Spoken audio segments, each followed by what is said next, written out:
I recognize that a lot of the times I can come across as nonchalant, blasé, uncaring, or just really annoying and full of BS because I live by this principle that a lot of the times we really don't know what's good or bad, and so there's no sense in fussing over specific choices because who knows what's good or bad in the long run.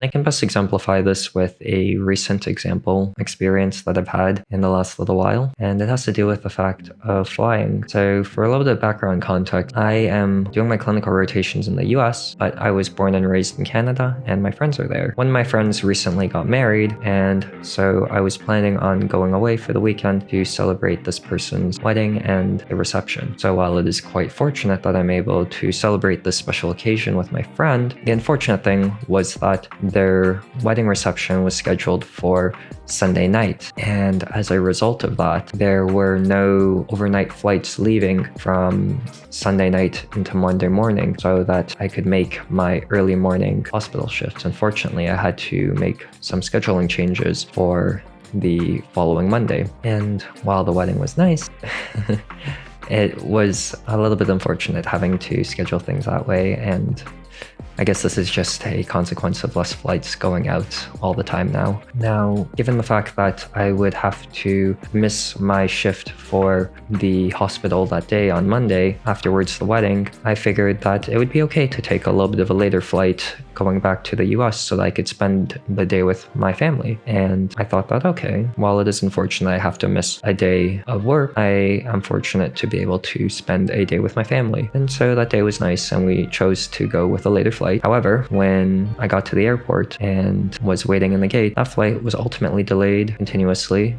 for 2 hours. And then we got notification that the flight had been canceled.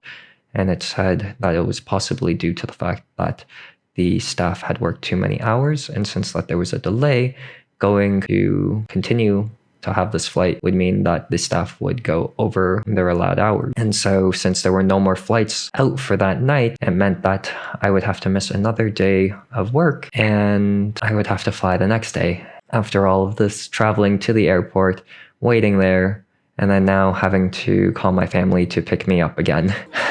So this was unfortunate. Another unfortunate issue with this was that my siblings who had drove me to the airport, when they were going back home, they actually ended up blowing out one of their tires. And so one of our cars ended up needing to be repaired for the next day. So this is another unfortunate outcome of ultimately going out on this day, I guess. So since the last flight out ran this risk of possibly being delayed and possibly having staff shortages, we thought that maybe to be safe, the next day we should pick an earlier flight so that if there's any delays or any concerns with the earlier flight, I could possibly get on to a later flight if I needed to. I made the appropriate adjustments for my work schedule, telling them that I was not able to get into town for the next day, and we booked an earlier flight. What this meant was that I would have less time in the day with my family, but I would feel comfortable that perhaps I could accommodate in the case that anything went wrong with the flight. So I had lunch with my family before they said we need to rush to get to the airport. And instead of using a car that was a little bit older and we had concerns about driving on the highway, we decided to use the van, which was a little bit more spacious and capable of driving on the highway. However, when we did that, we found that the van was nearly out of gas. And so since we were already rushing, we were very much rushing to try and get there in time while also getting gas to make it to the airport. This was unfortunate, but fortunately, there was a gas station not too far off from the highway. And we thought, excellent, we can go there. However, when we went there, we found that this gas station had their pumps closed for repair or something.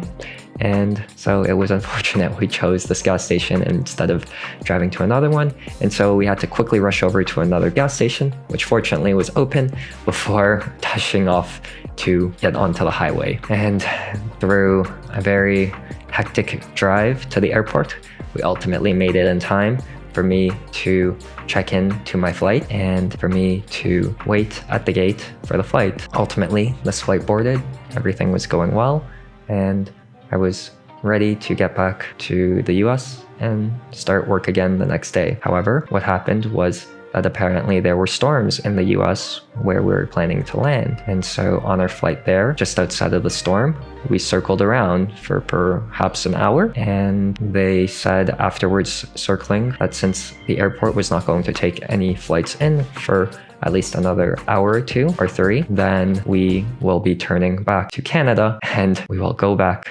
since we do not have the fuel to continue circling and waiting until we are allowed to land in the US and the storm has passed. When we landed back in Canada, the last flight was taking off towards the US and I was unable to get on it, but we were wondering whether or not this flight would ultimately be able to land because of the storm. And yes, from others who were on that later flight, there was room for additional passengers. However, because of the circling in the air for an extended period of time on the way to the US and then going back, it was ultimately too late for me to get onto that later flight of the night, which was the last flight of the night.